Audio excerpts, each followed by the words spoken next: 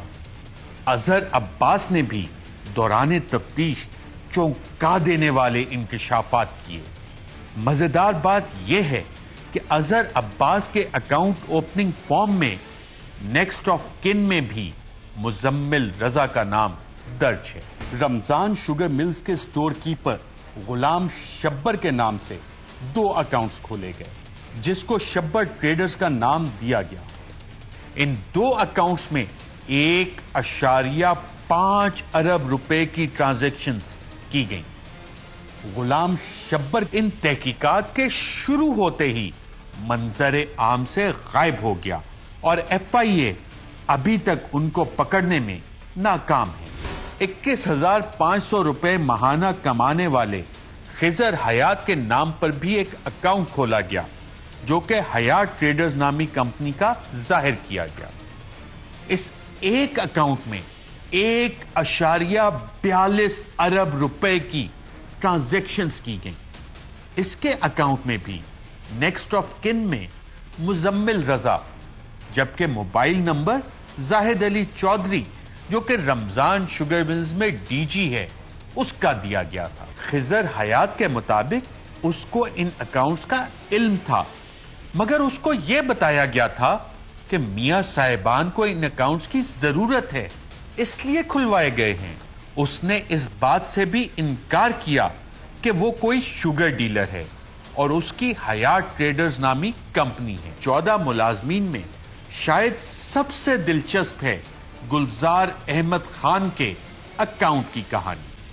گلزار احمد خان کے نام سے 2 بے نامی اکاؤنٹس بنائے گئے، جن میں 1.28 ارب روپے کی ٹرانزیکشنز کی گئی۔ جب FIA نے گلزار احمد کو ڈھونڈنے کی کوشش کی تو علم ہوا کہ گلزار صاحب تو وفات پا چکے تھے۔ ان کے صاحبزادے نے FIA کو بطور گواہ بیان دیا کہ اس کے والد ایک غریب آدمی تھے اور پوری زندگی کرائے کے گھر میں رہے۔ اکاؤنٹس اسسٹنٹ محمد انور کے نام پر اکاؤنٹ بنا کر 883 ملین روپے کی ٹرانزیکشن۔ محمد یاسین نامی شریف گروپ کے اسسٹنٹ گودام آفیسر کے اکاؤنٹ میں 715 ملین کی ٹرانزیکشن۔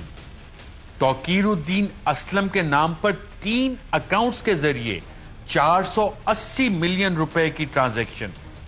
ظفر اقبال انجم کے نام پر 525 اور تنویر الحق کے نام پر 512 ملین روپے کی ٹرانزیکشنز سامنے آئیں۔ اسی طرح کاشف مجید نامی شریف گروپ کے IT افسر کے اکاؤنٹ میں 362 ملین اور مسرور انور نامی کیش بوائے کے اکاؤنٹ میں 231 ملین روپے کی ٹرانزیکشنز کی گئیں۔ FIA کے مطابق ان 14 افراد کے 28 اکاؤنٹس کے ذریعے 16 ارب سے زائد رقم کی منی لانڈرنگ کی گئی۔ FIA کے چالان میں تفصیل سے یہ بھی بیان کیا گیا ہے کہ کس طرح سے غریب ملازمین پر دباؤ ڈال کر ان کو بینک اکاؤنٹس کھلوا کر چیک بکس اور دیگر دستاویزات پر دستخط کروا کے رمضان شوگر ملز کے سینئر مینیجرز وغیرہ کے حوالے کرنے پر مجبور کیا گیا۔ اسی طرح اپنے چلان میں FIA نے نجی بینکوں کے کردار کے حوالے سے بھی لکھا ہے۔ FIA کے مطابق تحقیقات کے ساتھ مختلف نجی بینکوں کے 24 افسران جڑے ہیں، مگر چند بینک افسران نے اپنے FIA کو دیے بیان سے بعد میں انحراف کیا اور بیانات تبدیل کیے۔ FIA کے مطابق یہ سب یا تو بیرونی دباؤ کے تحت کیا گیا یا کسی وعدے کے نتیجے میں، اور FIA نے یہ نتیجہ نکالا کہ ان تمام بینکوں کو شریف خاندان کے دباؤ کے نتیجے میں اس کام کے لیے رضامند کیا گیا۔ FIA نے چلان میں لکھا ہے